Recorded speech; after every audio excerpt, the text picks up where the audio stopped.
So I'm just going to tell you a bit about my life and maybe you can relate. See, it was the most surreal thing. Finally, wanting to live again, but realizing I no longer knew how to. This world is so different to the last one I knew. It's like someone photoshopped me in but forgot to airbrush me smooth. I woke to 2 new family members I didn't know were due, allowance to swear in front of my parents because the sound of my voice was a breakthrough. I used to be a chameleon, now I'm the elephant in the room. My body is a prison with a chief that won't listen, inmate for life, no chance of parole or escape plans to come into fruition. People look at me like they can catch it.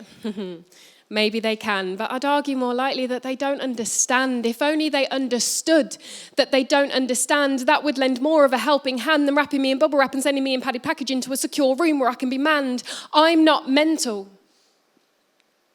They're judgmental.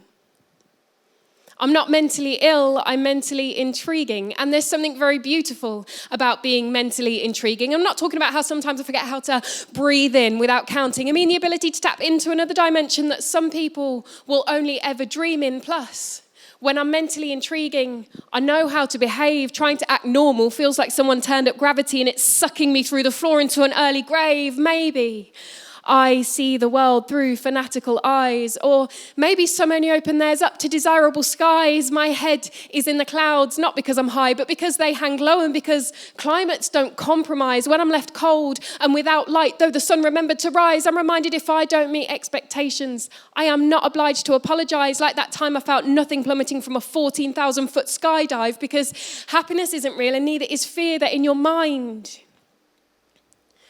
The mind being the most powerful tool you own, which is why the enemy fights you there, because that's where it gets you alone.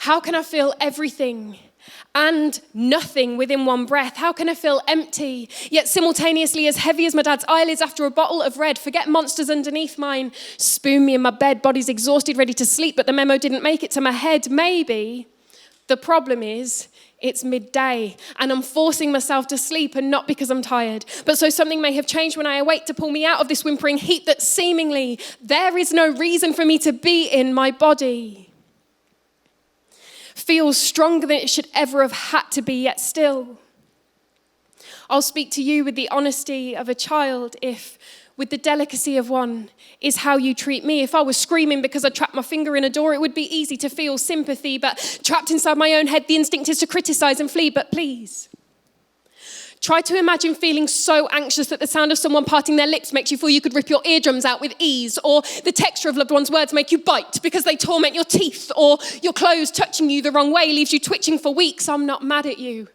I'm mad at my irrational response and allowing my life to become this bleak. Someone else's inspiration to live when I'm still on a 4-3 ratio myself each week. Suicide is selfish, is not an opinion, it's wrong. What's selfish is expecting someone to live for you when their pain is excruciating and they feel they can't belong. When I don't hesitate on a bridge, I've won a race. When oxygen I need to survive suffocates me, I feel like I belong in outer space. I am rough around the edges and straight through the middle. My language is encrypted and my actions contort as riddles. It's like I developed a 6th, 7th, 8th sense for things that don't need to be sensed. My large intestine is a spitting cobra releasing venom that leaves me temporarily blind to the present tense. My skin is worn out. Like me.